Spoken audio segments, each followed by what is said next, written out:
What's up, everyone? Sean Count Blackearth here today doing an album review, this time of the 2017 Nordvis Productions release of JoDöden, whatever the title is. I can't pronounce it.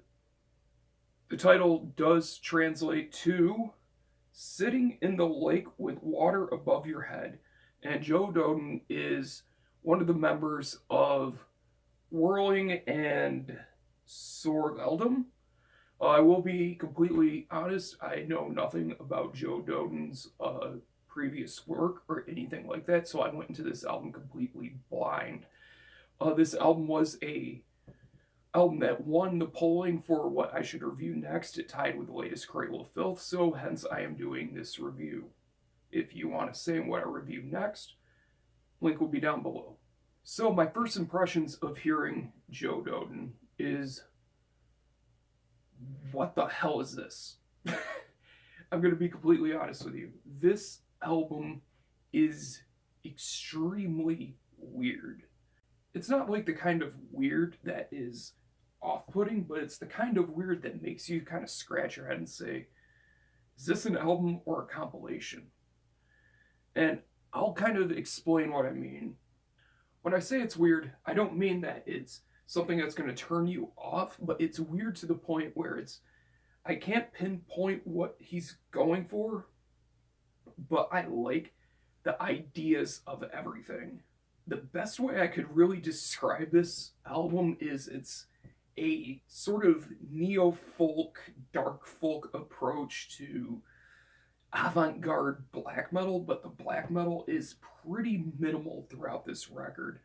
The focus is more on the acoustic work and the ambience, but when the black metal comes in, it's very well executed and it's very cool, but it just sounds so bizarre. The drumming is not what you expect, and the drum sound is this very weird hybrid where it has a natural feel to it, yet it feels so stiff and robotic that it feels programmed. And I don't know what he used, if he used a drum machine or a real kit, and it doesn't really matter, but whatever he did, regardless of what it is, it sounds bizarre, but I do thoroughly enjoy it. It's one of those records where you can listen to it over and over again and you'll pick up on something new, and you'll pick up on something that makes you scratch your head a little bit more. And my first, probably 10 listens to this album, I couldn't wrap my head around it because in the press release it says that it is a collection of songs and they were recorded at different places at different times, which explains the fact that the production shifts between songs. The first three tracks all have a very similar production, but then the fourth one, the quality just kind of goes down into more lo-fi territory. And goddamn, it's so weird. It feels more like a compilation album than an actual album. It feels like a compilation of songs without one particular focus or idea. It feels like he has a bunch of ideas of what sound he wants, but he doesn't know how to blend all of it together into one cohesive thing. So he was like, I'm going to do pure acoustic songs here that have these very bizarre, diminished sounding scales and chords. And then all these black metal songs that still carry this acoustic, folky sort of vibe. Almost bringing to mind Stilla in some ways, especially within the guitar tone in the black metal sections. It's really cool and really interesting for sure. But it's something that is just so weird. I have to be in the right mindset to listen to it. And that's what made reviewing this difficult. It was hard for me to get into the mindset. Sure, it's late November. Late October, holy hell. Getting way ahead of myself. It's late October. This type of barren music definitely fits with the leaves coming off the trees and the desolate landscape around my house. I love that aspect of it. But it's so hard to describe. The tone of this record is so weird. When it's black metal, it's nothing like I've ever heard, and there's all these weird keyboards that are being used. And I'm not saying it's bad, but it is just so out there. And I can say this firmly, I've never heard a record quite like this. Some of the keys have this almost like circusy element with this like dancing do do do do do do do do do do do. It's, I don't even know what to say about it. It's just so weird. And I do love the ambience of it, and I do love the idea of it going from these different landscapes, because from what I was reading in the press release, it's supposed to have it's supposed to capture the essence of different locations throughout Sweden. And I can definitely see that. Some of them have like more of a nautical vibe than others, which I can definitely appreciate. But it's so weird going from these dark, foresty sounding songs to this kind of oceanic sound with kind of an underlying synthesizer that creates just this kind of like whirling ambience that I enjoy, but it's just so difficult to really dive into this album, and I feel like it kind of holds it back in some ways.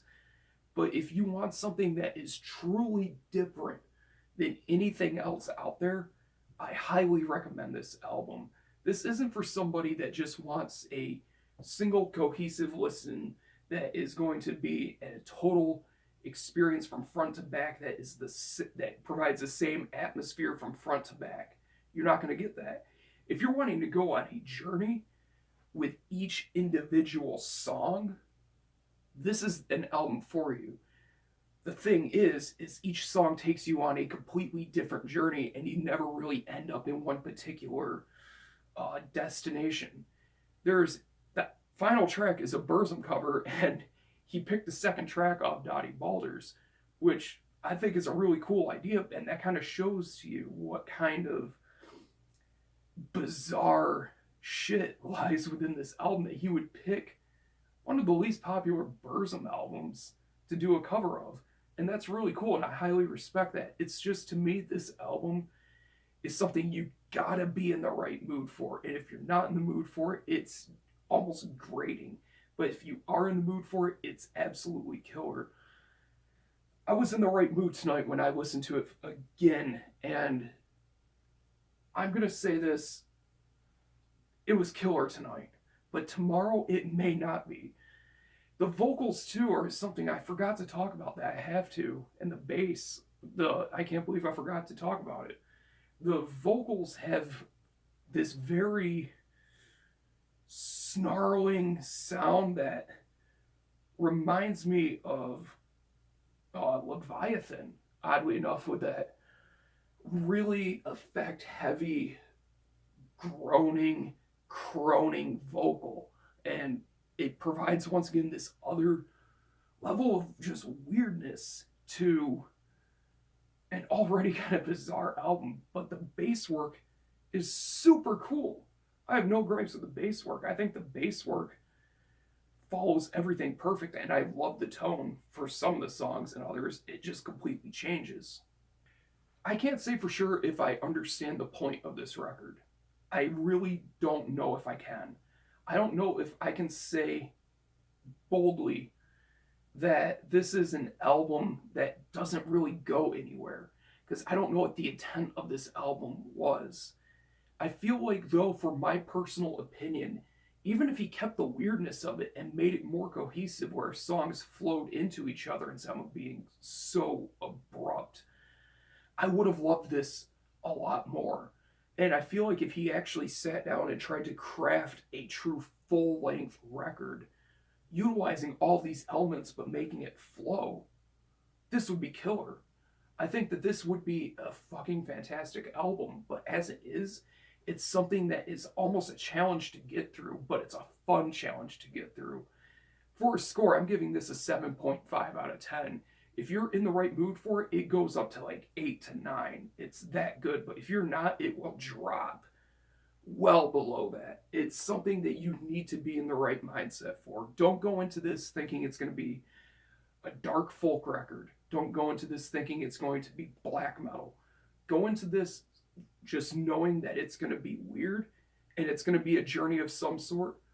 It just depends on what you want out of an album. And that's all I gotta say about this. 7.5 out of 10. If you want to become a patron, have a say in what I review next, link will be down below. Link will also be down below to where you can listen to a track or two from this album. I don't know if the whole thing's on Bandcamp. If it is, it'll be linked there, as well as to where Europeans could pick it up over in from Norvis in Sweden, and also to here in the US through Bindrune Recordings. Support both labels. They're both doing awesome shit. Full support to them. And that's it. Thank you guys for watching. Thank you for subscribing. And I'll see you in the next video.